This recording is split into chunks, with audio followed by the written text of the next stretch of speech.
Сәлем достар! Бүгінгі видеомызда бүйрекке пайдалы 9 тағам жайында айтамын. Видеоны соңына дейін қараңыз, каналға тіркеліп, лайк басыңыз және комментарий қалдырыңыз. Өзіңіздің достарыңызбен бөлісіңіздер. Бүйрек дұрыс жұмыс істей алмаса, бұл адамның әл-ауқатына әсер етеді. Бүйрек ауруларына тән белгілер пайда болады. Аяқ-қолдың ісінуі, арқадағы ауырсыну, қан қысымының жоғарылауы, тәбеттің төмендеуі, зәр шығару кезіндегі ыңғайсыздықтар.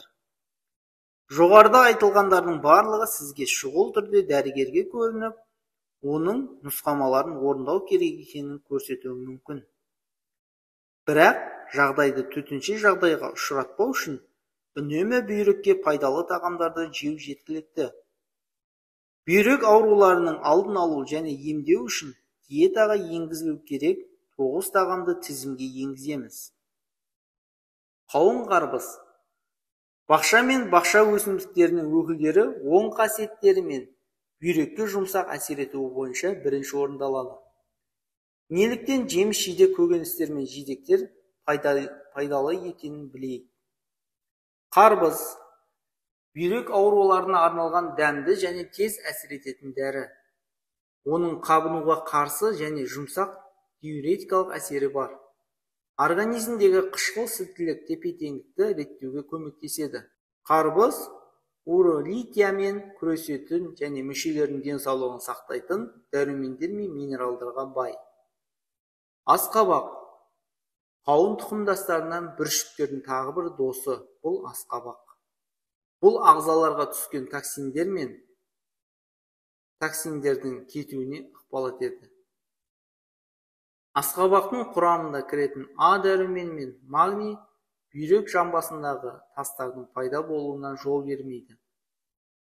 Қауын құрамындағы фолий қышқылының, темірдің, В9 және С дәрумендерінің көп мөлшері бүйрек пен бауырға жақсы әсер етеді. Қауын тұқымдарының суды қоюы жұмсақ диуретикалық және іш жүргізетін әсерге ие. Жидектер. Кәдімгі жидектердің арасында бүйрек үшін пайдалы элементтерге бай сорттар да бар. Мүкжидек. Мүкжидек несеп жыныс жүйесінің инфекцияларына қарсы тиімді антисептик. Мүкжидектің құрамында С дәрумені, антиоксиданттар, талшық және флавоноидтар бар. Олар циститтің алдын алуда тиімді. Мүкжидек шырыны қабынуды азайтуға және бүйректі тазартуға көмектеседі. Итмұрын. Итмұрынның құрамында С дәрумені бар. Ол бүйректегі тасқа көмектеседі. Ол тастарды біртіндеп ерітеді, оларды құмға айналдырады. Қара жидек. Көкшіл көзге белгілі артықшылықтардан басқа бүйрекке жағымды әсер етеді. Бұл бүйрек пен бауырдағы құм мен ұсақ тастарды кетіруге көмектеседі. Термиялық өңдеуден кейін бұтаның жидектері емдік қасиеттерін сақтайтындығы назар аудартады. Бүйрекке пайдалы басқа тағамдар. Патологиясы бар бүйректерге тек тізімделген көкөністер мен жидектер ғана емдік әсер етпейді. Бүйрек денсаулығына пайдалы әсер ететін тағы бірнеше тағамдар бар. Алма. Бұл жемістің құрамында көптеген пайдалы заттар бар. Калий, фитоэлементтер, С дәрумені. Сонымен қатар, алма қандағы қант пен жаман холестерин деңгейін төмендететін пектиннің көзі болып табылады. Бұл қант диабетімен, бауыр мен бүйрек ауруымен ауыратын адам үшін маңызды. Сондай-ақ алма пектині бүйректі токсиндермен байланыстырып, содан кейін оларды тазартуға көмектеседі. Сұлы. Сұлы дәннің құрамында В6 дәрумені мен темір құрамында бүйрек тастарының пайда болуына жол бермейді және ағзаға қан ағымын жақсартады. Бүйректі тазарту үшін сүтті сұлы сорпасын алыңыз. Сұлы қайнатпалар мен бүйректі емдеу бұл жанама әсерлердің ең төменгі ықтималдылығы бар, ең жұмсақ және қауіпсіз әдіс. Қырыққабат, сәбіз, жасыл пияз, ақ желкен, аскөк. Барлық осы көкөністер мен шөптер құрамында А және С дәрумендерінің жоғары құрамымен бағаланады.